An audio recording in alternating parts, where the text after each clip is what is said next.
Um, we'll look at well, the polity and the quest for unity and shall we say moving forward. In other words, national healing. There's a lot of angst out there. No doubt, people who are authoring this believing that they're right. But our guest this morning is Mazi Okechukwu Isuguzoro. He's the former national youth leader and the National Secretary General of Ohaneze Igbo. Good morning to you, Mazi. Yes, good morning, Uncle. Thank you very much. Good morning, viewers. Thank you very much for coming on the program. Well, especially against the backdrop of the subject, the quest for unity and national healing. It is a bit bad, let it be said, is it not? And that's why we have this conversation today. It is a bit bad. Yes, it is a little bit bad that at this point in time in our nationhood, a lot of things has gone bad, and we believe that there should be a process for national healing and reconciliation. Because talking from the background of from the Southeast, we will notice that there has been a lot of cries of marginalization. Not only cries of marginalization, there has also been the activities of non-state actors trying to bridge the peace and security of the people of the Southeast. Indeed. And there have been also a lot of agitations going in the Southeast regarding that the Southeast has been excluded from the scheme of things in the Nigerian project. But there is a ray of hope in the current administration of the President Ahmed Bola Tinubu, who has been advised at some certain times saying that there must be a process of national reconciliation. And this is what the Southeast people and the Igbo in general has been expecting, that there must be some issues that must be addressed. Looking critically to the facilities in the Southeast, let us start from the facilities in the Southeast. Yes, because I was going to, sorry, before you continue, Mazi, I was going to say that, again, when you said some people feel a certain marginalization, I don't know, it depends. Everybody is probably keeping their own scores. I mean, the way other people would see it is that they're being as fair as can be. It's not as if the citizens from the Southeast are not included in the president's cabinet, the Minister of Works, and that kind of a thing. So when people say that, I don't know, do you accept that position? It's not as if it's a given that, yes, indeed, Southern Easterners, specifically Igbo, are excluded. Is that the premise, that Igbos are being excluded? Yes, there is this feelings all over the Southeast that right from the last administration, that Igbos, we are relegated to the background. And we have seen a little improvement in the current administration of the president, that there is renewed hope that Igbos were regarded as 5% in the last administration of the federal government led by former President Muhammadu Buhari, when Igbos were totally over 95% excluded from the scheme of things. But as you know, sorry, Mazi, as you know, I think whether it is right or wrong, the calculation at that time was that, look, they were sort of being proportionally representative vis-a-vis what was the contribution from that area. And as I said, whether right or wrong, that was that then in the last administration. Now, I don't know, do you fault the idea that, things are taken from the point of view of those who contributed the most, going by empirical figures, naturally should be considered ahead of others that didn't consider that didn't contribute as much. I don't know what you think of that whole notion. Yes, I think that the notion of the winner takes it all, and that those who contributed at a certain numerical strength above some certain regions should be considered first, shouldn't be the basis of the process of national healing and reconciliation. At every point in time, there must, even in other developed countries of the world, we will say that there must be some level of acceptance of any political parties in some certain areas or in certain regions. But that does not mean that when the election is over and governance is in process, everybody must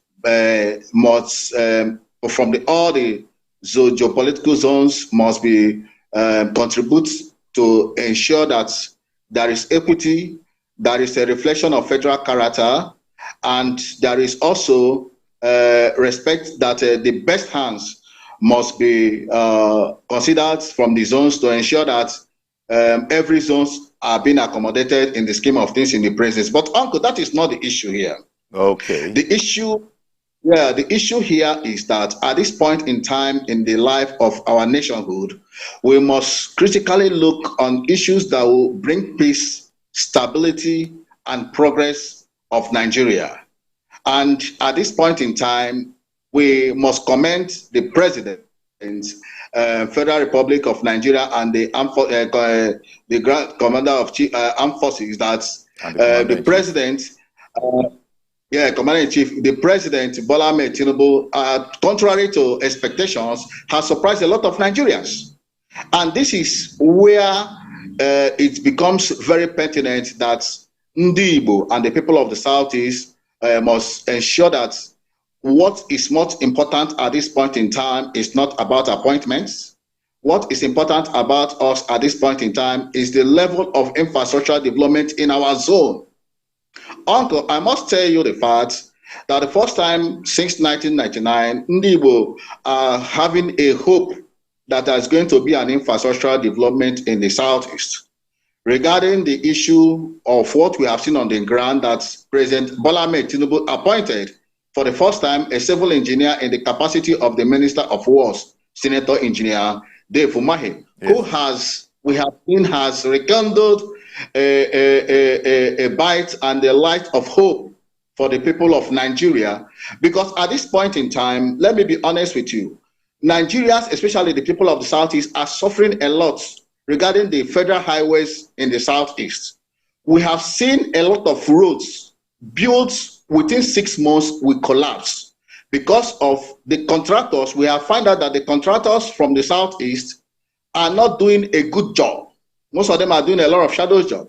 So we are very, very happy. The people of the Southeast have seen a kind of a renewed hope that the Minister for Works and Engineer Dave Umahi, who has been touring around some areas in the Southeast to ensure that the contractors who are handling the road projects maintain a level standard of road construction across the country, not only in the Southeast. Indeed. So he's very much set to put all of what you've just said right. As you said, a highly experienced engineer, very well acknowledged nationally for that prowess. And then before then, certainly the national landmark of the Niger Bridge, the second Niger Bridge, it was, a lot went into that. And everybody is saying that, look, there's no way you look at, there's nothing else you can say but that this has been a momentous contribution. Yes, that is one of the landmarks of former President Muhammadu Buhari. Yes. We commend him for that, even though that the project was under PPP. But we appreciate, Ndi Igbo really appreciates the APC-led federal government of under President Muhammadu Buhari for leaving that milestone achievement for posterity. Mm-hmm. Because we have seen that the PDP governments in their 16 years of in power, or more than 20 years, they couldn't do much for the people of the Southeast. They gave a lot of appointments for the people of the Southeast, but it does not translate to infrastructural revolution and the facilities on the ground. Okay. So what we are looking up to this hour, you know, after the removal of the fuel subsidy, there's a lot of hardship in the country. There's a lot of hardship and the people of the Southeast are experiencing. So what we are trying to say is that at this point in time, the people of the Southeast have the least number of ministers across the zones. But that is not our problem. That is not the situation. The expectations of the people is that the people are happy that the president, Bola Ahmed Tinubu, appointed a civil engineer for the first time since 1999 to supervise the Ministry of Works. And he happens to be from the Southeast.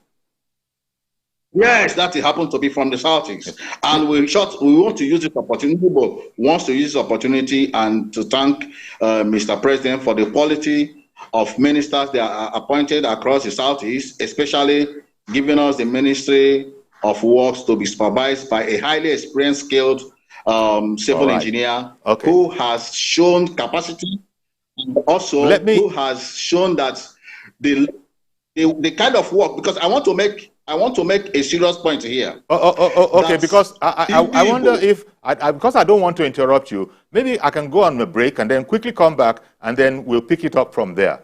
Please stay with us. Okay, welcome back. And our guest still is Mazi Okechukwu Isu Guzoro. And we had to go away to a break, but he wanted to make a very important point. We're talking generally about the quest for unity and national healing. It's against the backdrop of maybe bruised feelings that he was speaking about the perceived marginalization. But then we also spoke about proportional representation, and he said, yeah, but without prejudice to that. Please continue, if you will, Mazi Okechukwu.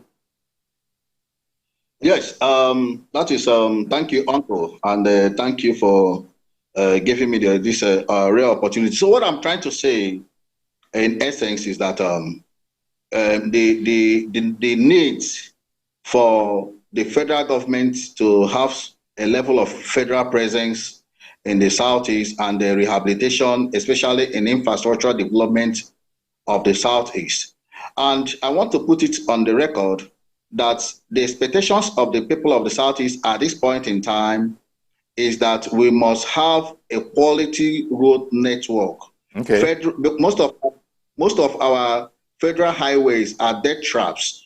Like, you know, the federal government did a little job and a good job between Enugu-Port Harcourt Expressway, but there are some portions that are very, very bad from Aba to Port Harcourt. You know, it's a death trap. Okay, it now be, the federal minister of works will, of course, know that as well as, better than most people. So I'm sure that whole project is in good hands. Now, whereas all of these that you're talking about are important, but I wanted to also spare some time for the quest for unity, you know, and healing, because there seems to be a situation where candidates of the election, you know, the result has been made known.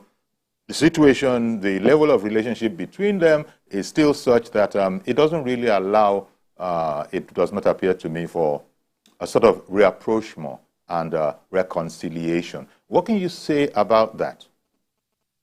Because we do need to reconcile, we do need to get along for the progress of not just the Southeast, the entire country. What are your ideas about what we could do in that regard? Well, what I think we should do in this regard is very clear. We are calling on, there must be a sort of dialogue within all the stakeholders and non-state actors from the Southeast.